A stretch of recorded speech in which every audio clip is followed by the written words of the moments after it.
today that it would be the legislators that show up here who would be the brave ones who would be saying, let's cut taxes and cut spending in Minnesota. That's bravery in the state of Minnesota. It is the status quo to keep spending more money than we have. Does the status quo work? Not anymore. And that's why I want to say thank you to the people who are paying the freight around here, all of the freedom-loving patriots that gathered here today in this dome. Thank you for taking your time to come today. Thank you for coming. And one thing I think we see here in the state of Minnesota, state government and federal government is clearly too big for its britches.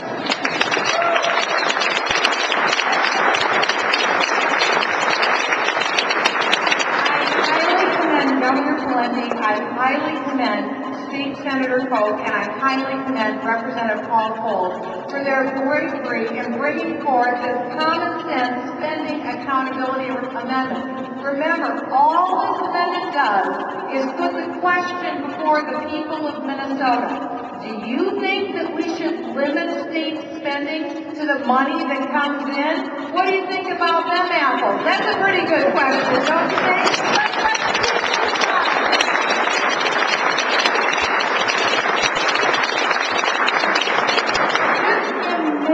Where Minnesota's job growth would be today if we were not known as a high-tax state, a welfare-producing state, but as a business initiator and a job-growing state.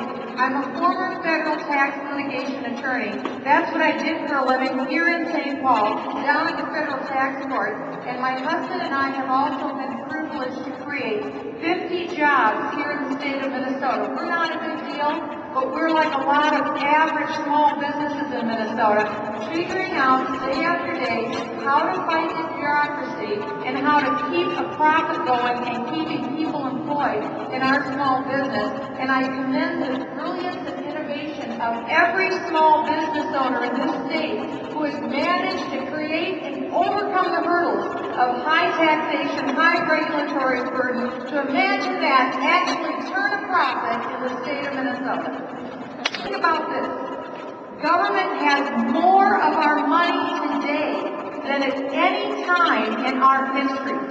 More of our money today than at any time in our history. And it seems to me, does it to you, that the more money we give them, the less they seem to know how to manage it, and the more they tend to spend. This is their way of life. In fact, I got up early this morning because it's the early bird that catches the worm, and I read the Wall Street Journal, and the Wall Street Journal had this to say. I jotted it down. Democrats are about to pass the largest entitlement expansion in more than 4 decades, when federal spending is already at unprecedented levels.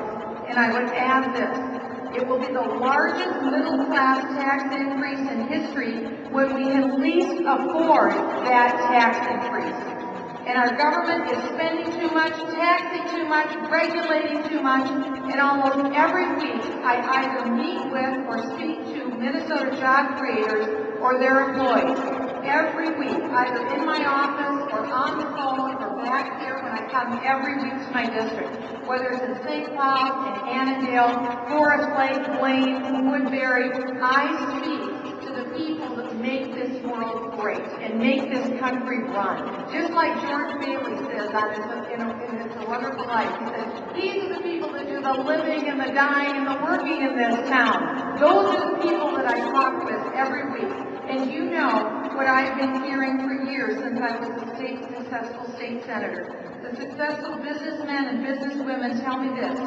They won't be expanding their businesses in Minnesota, or they plan to sell their business to an outside or foreign company rather than passing it on to their children. Plus, they tell me that if the corporate tax rates, the capital gain tax rates, and the property tax rates and the sales taxes aren't enough, they also say, Michelle, I can't afford to die in Minnesota because of the high death taxes in this state.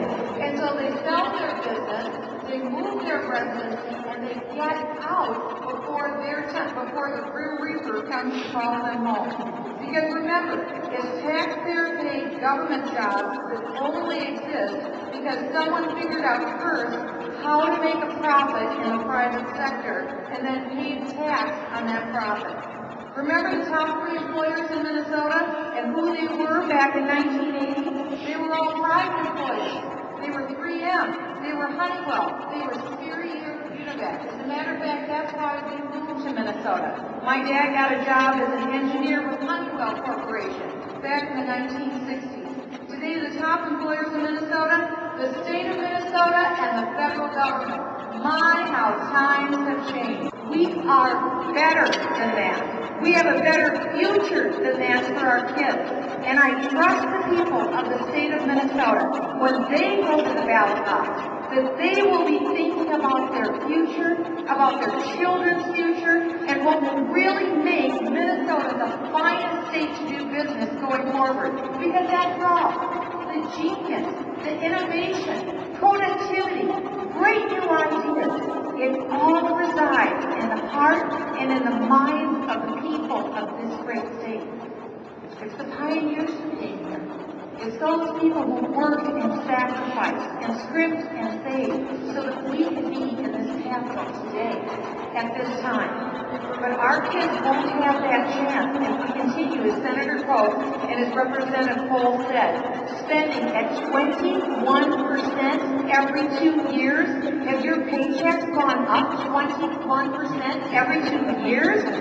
This, you've heard of fantasy football? This is fantasy economics, and it won't work.